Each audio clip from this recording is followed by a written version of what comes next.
नमस्कार। चर्चा लाइव में स्वागत है आपका। मैं हूं प्रभात कुमार। आपसे नम्र अनुरोध है कि आप चर्चा लाइव को सब्सक्राइब करना, इसे लाइक करना और अपने महत्वपूर्ण सुझाव देना नहीं भूलेंगे। आज सबसे पहली नज़र कोरोना के कहर के बीच मोदी सरकार के केंद्रीय भूतल परिवहन मंत्री नितिन गडकरी के उस बयान को लेकर अब फिर आपस में ठन गया है, जिसमें उन्होंने 10 से 20 दिन में वैक्सीन के संकट को दूर करने का सुझाव दिया है। उन्होंने कहा कि वैक्सीन को संकट को लेकर अगर एक के बजाय 10 कंपनियों को इसको बनाने का लाइसेंस दे दिया जाए तो यह संकट 10 से 15 दिन में खत्म हो जाएगा और इससे यह जो कोरोना को लेकर अभी भीषण परेशानी चल रही है वैक्सीन को लेकर, वह दूर हो जाएगी।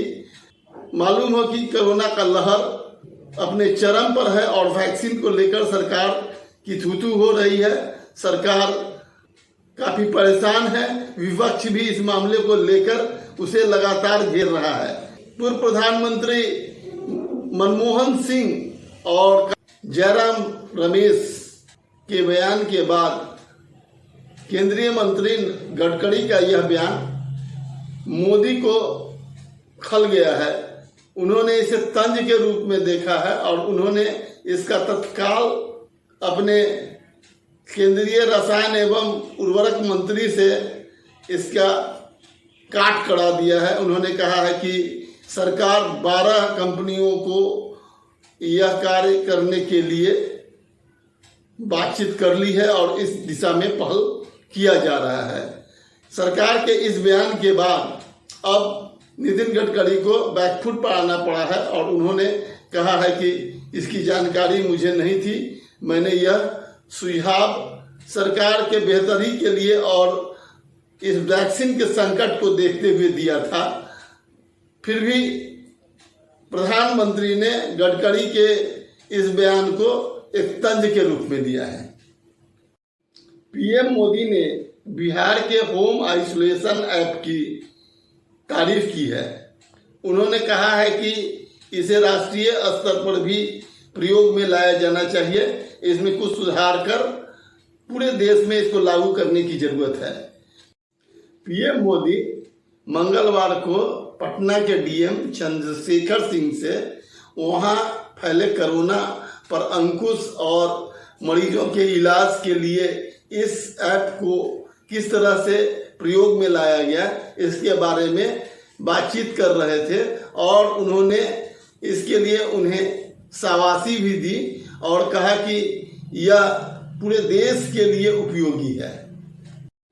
इसी महीने बीपीएससी के 64वीं मुख्य परीक्षा का परिणाम आ सकता है।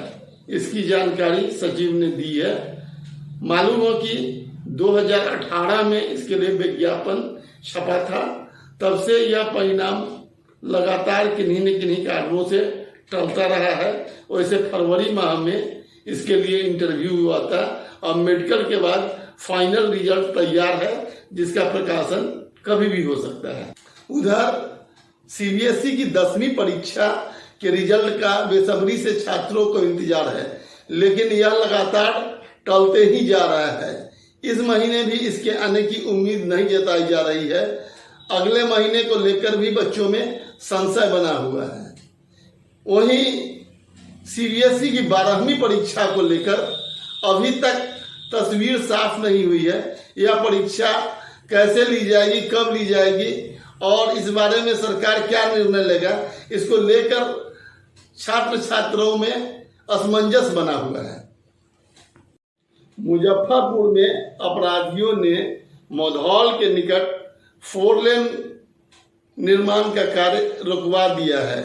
उसने आज 10 बजे करीब वहां अत्याधुनिक हथियारों से फायरिंग की और फायरिंग करने के बाद वहां धमकी देकर काम कर रहे मजदूरों को रोक दिया।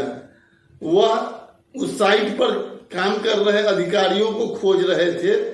इससे पूरे इलाके में दहशत फैल गया है।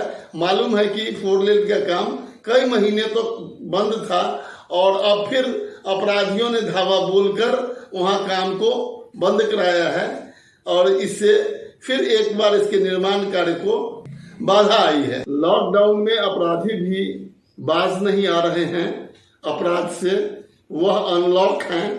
मुजफ्फरपुर में तो किसी तरह बैंक के कैश वैन लूटने से बच गया। गार्ड की दिलेरी ने 80 लाख से अधिक रुपए को लूटने से बचा लिया। वह इस क्रम में घायल भी हो गया, लेकिन समस्तीपुर में 7 अपराधियों ने ताजपुर शाखा में बैंक खुलते ही सुबह 10 बजे घुसकर 7 लाख रुपए लूट लिए हैं। जिले में यह 3 महीने के भीतर चौथी डकैती है। अपराध के इस बढ़ते ग्राफ को लेकर अब चिंता होने लगी है। नेता प्रतिपक्ष तेजस्वी यादव ने आखिरकार अपने पिता के सपनों को साकार करने के लिए अपने सरकारी आवास को कोविड केयर सेंटर में तब्दील किया है। उन्होंने पटना के पोलो रोड स्थित सरकारी आवास में 300 बेड का कोविड केयर सेंटर बनाया है और वहां आवश्यक सामानों के साथ दवाएं और खाने पीने की व्यवस्था की है। ये सारी व्यवस्था निःशुल्क है। उन्होंने सरकार से इस कोविड सेंटर को चलाने के लिए मदद करने का अनुरोध किया है और उन्होंने कहा है कि अगर जरूरत पड़ी तो इस कोविड केयर सेंटर में बेड का विस्तार भी किया जाएगा। रेलवे भी अब ऑक्सीजन प्लांट लगाएगा। पूर्व मध्य रेलवे के CPRO राजेश कुमार ने यह जानकारी दी है। मुजफ्फरपुर में इसके लिए रेलवे बोर्ड कार्यालय में तैयारी की जा रही है। इसके लिए 2 करोड़ रुपए रेलवे ने दिया है। रेलवे के सभी अस्पतालों को ऑक्सीजन की कमी को देखते हुए ऑक्सीजन प्लांट से जोड़ा गया। IPL के शेष बचे मैचों और 2020 वर्ल्ड कप को लेकर 29 मई को फैसला हो सकता है। BCCI ने इसके लिए विशेष बैठक बुलाई है, जिस बैठक में इंग्लैंड में शेष बचे IPL के मैच को कराने पर फैसला लिया जा सकता है। वहीं 2020 वर्ल्ड कप के लिए UAE का विचार है और इस पर भी फैसला संभव है।